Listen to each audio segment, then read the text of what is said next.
The Democratic presidential candidates taking the stage to kick off the primary debates include more women than ever before. 6 contenders challenging assumptions that voters and pundits may have about what presidential leadership looks like. Their vision for the country and their leadership style are getting a new spotlight in what amounts to a televised audition for a job that has been held only by men. Gender dynamics could feature prominently on Wednesday and Thursday night, in the questions the women face and, perhaps more importantly, in the way they approach and question their male opponents and each other. In the historic lineups, Sens. Elizabeth Warren of Massachusetts and Amy Klobuchar of Minnesota and Rep. Tulsi Gabbard of Hawaii were on Wednesday night's schedule. Sens. Kamala Harris of California and Kirsten Gillibrand of New York and the author Marianne Williamson on Thursday. Research from the nonpartisan Barbara Lee Family Foundation, which studies women in politics, has shown female candidates can have a steep hill to climb in debates, while male politicians are rewarded for assertiveness,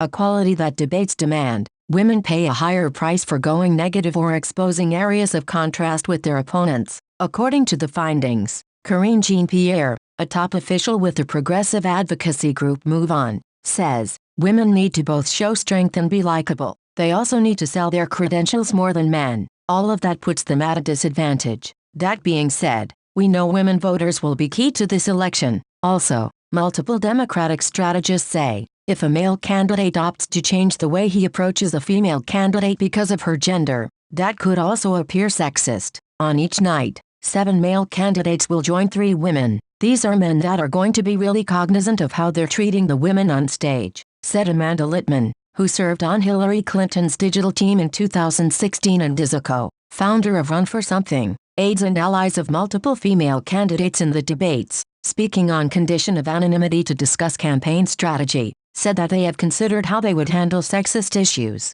either in the form of interactions with other candidates or in questions from moderators. One recent example of how women might choose to handle an overtly sexist comment came from Carly Fiorina, who ran in the 2016 Republican primary. Asked about then candidate Donald Trump's comments about her appearance, which he later denied, she responded, I think women all over this country heard very clearly what Mr. Trump said. The half-dozen women campaigning for the Democratic nomination are the most ever, a historic fact no matter how later votes turn out. My hope is the more we see multiple women up on that stage and a more diverse set of candidates, that we start expanding our view of what is acceptable from a candidate, how they're supposed to look, how they're supposed to sound, said Christina Reynolds, who worked as Clinton's deputy communications director in 2016. 50 years ago, Shirley Chisholm became the first woman to pursue the Democratic Party's presidential nomination, yet she had to petition to participate in a televised debate. And as recently as the 2016 cycle,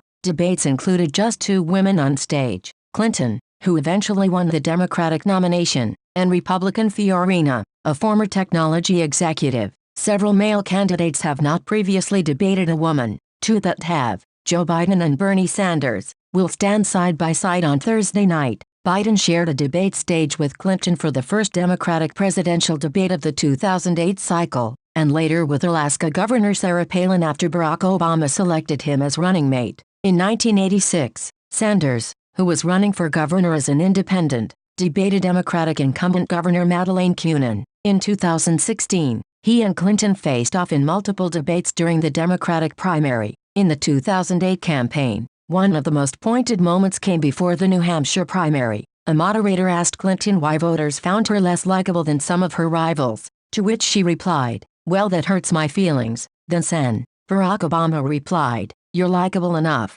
Hillary, a comment widely interpreted as dismissive. Questions about likability plagued Clinton during both her campaigns, and have similarly been posed to the women running this year, though not the men. Gillibrand was asked about her likability as part of the first question she received at her first press conference after announcing that she would seek the presidency. Before his 2008 vice presidential debate against Palin, the first woman to run on a GOP presidential ticket, Biden faced questions about his strategy. He retorted that reporters were in a time warp if they thought he would prepare any differently than against a man. It seems like the only people in the room that think that debating a woman is going to be fundamentally different are people who don't hang around with smart women, Biden said. Democratic strategist Maria Cardona contends that in 2016 voters saw a woman outperform a male opponent during Clinton's debates against Trump, but that wasn't enough. She didn't win the election, Cardona said. And so what will it take? What does it look like today for a woman in a debate to look like somebody that voters can feel confident to give the title of commander-in-chief?